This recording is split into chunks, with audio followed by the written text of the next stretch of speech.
Okay, so this is essentially part 2 of the final exam review. So in this video, I'm going to be going over dimensional homogeneity and essentially understanding how units work in an equation. So the first problem that we're going to be looking at, we'll be looking at 2 problems in this video. So the first one that I'm going to be looking at is this one. Okay, so you're asked to find the units of this number called the Reynolds number, which is the symbol or the variable letters are RE, and you are given the following. So RE, Reynolds number, is equal to this Greek letter rho times V times D divided by this Greek letter mu. So you're given that rho is in kilograms per meters cubed, V is in meters per second, D is in meters, and mu is in kilograms per meter second. So the idea behind problems like these are understanding how units will cancel out and understanding exactly what units are represented by mass, length, time, temperature, and what units are essentially represented in those, I guess, I don't know, variables. Okay, so like lost my train of thought. So here in this problem, all we're gonna do is we're gonna replace rho with rho, for example, with these units, V with these units, D with these, and mu with these units as well. So by replacing all these units in here, we're gonna find out what kind of units is represented by Reynolds number. So first thing, I'm going to use this other side of the pen because that other video it just looked, I don't know, messy. So I'll make it to the point. So rho is given as kilograms per meter cubed. V is given as meters per second. D is given as meters, and mu is given as kilograms per meter second. So you don't even have to understand what these values mean, because this is density, this is velocity, this is diameter, and this is viscosity. But these are the basic units of which make all of these variables, and they all comprise of, in this order, they all comprise of this thing called the Reynolds number. Okay, so I just simply need to start canceling out things. So first thing I'm going to look at the top here. So I have kilograms per meter cubed. And then I also have a meter per second. And then I have a meter here, but I'm just going to write it as meter over 1, because anything over 1 is that anything. But it might be easier for us to understand how these things cancel out with this line here. So when I multiply all of these units together, when I bring them together, I get a kilogram times a meter times a meter. So I get kilogram meter squared. I should separate them more. Kilogram meter squared. And then on the bottom here, I get meter cubed times a second times 1, which is just a meter cubed times a second here. So remember, this is in the numerator of this equation, so we haven't looked at this yet. So what we get here, now we can start like really canceling things out. So I have a meter squared here, I have a meter cubed here, so I know that these two are going to go away, and two of these here are going to go away as well. So I'm just going to be left with just one. So what I'm left with is kilogram per meter second. So this is the numerator.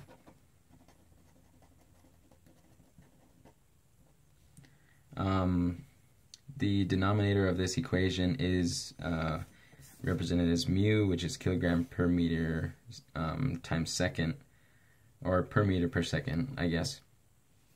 And once we put this back in here, we realize something, and that is that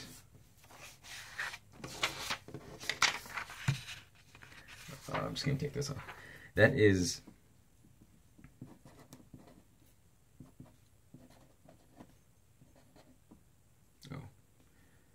that's not right.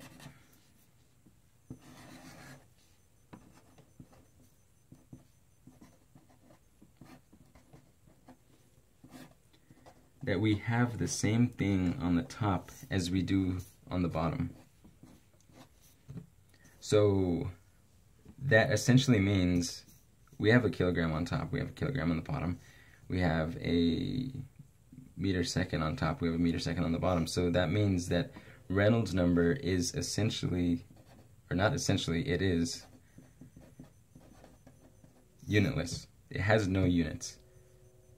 So by essentially just plugging in all these, we can find out the units of this, of whatever is on the other side of the equation. So I didn't only include this problem because I thought this one was a little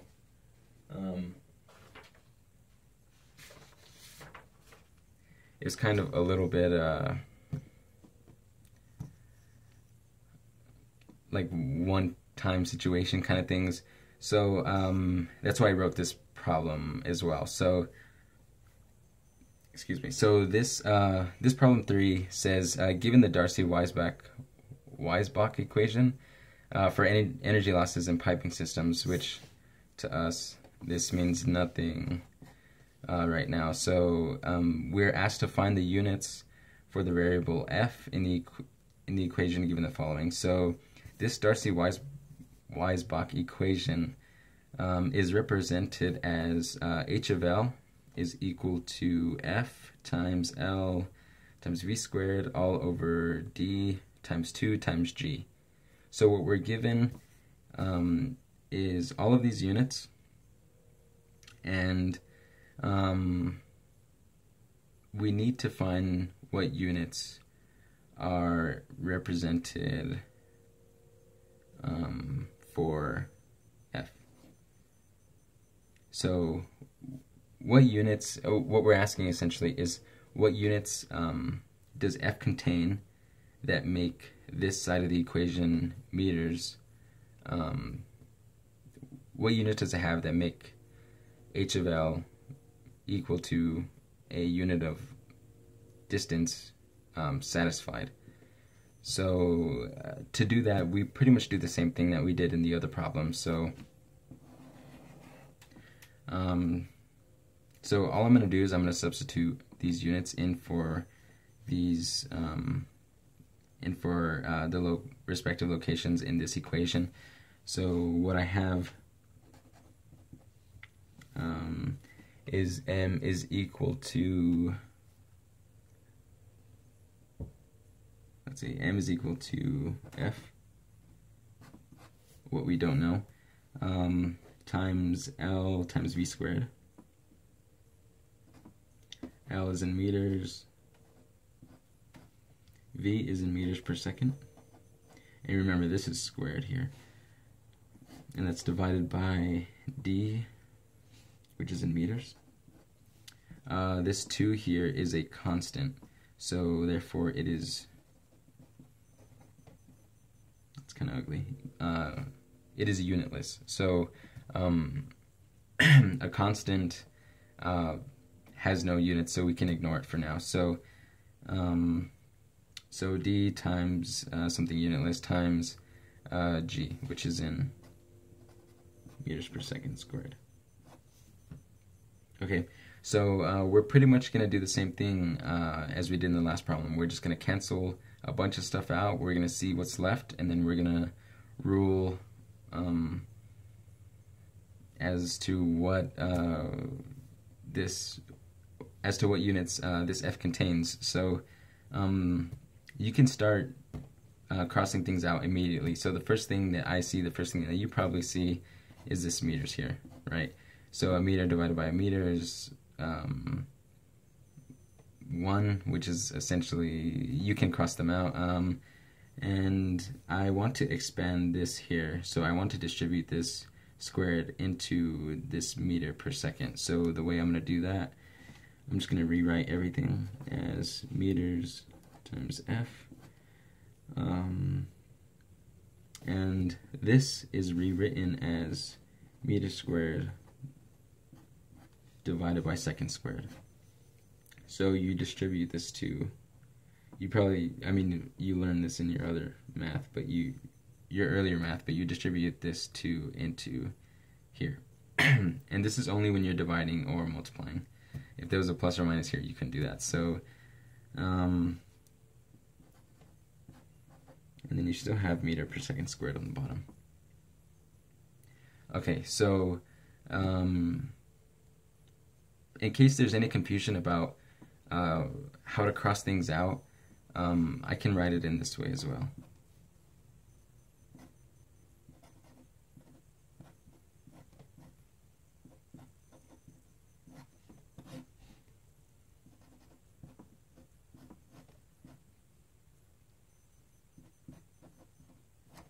Okay, so now maybe it's a little bit more obvious as to what we can cancel out. So I didn't change anything. All I did is I separated this meter per second squared into two terms that are multiplying each other. So meter over 1 times 1 over a second squared does give you this, and a meter squared over 1 times 1 over a second squared does give you this as well. So when I say it's more obvious, you probably see it as well. This 1 over second squared can cancel out. So we could have said before that this second squared and this second squared cancel out. So what we're left with here is meters is equal to f times meters squared over meters. And I got rid of this one here, this one and this one here.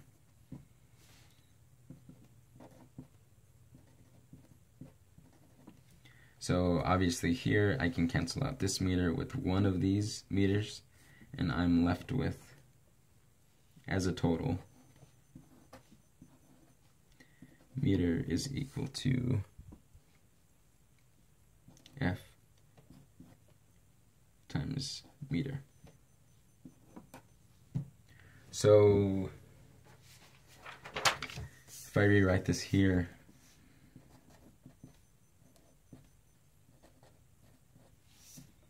so now I can just pretty much cancel out again. So I'm going to isolate this f here.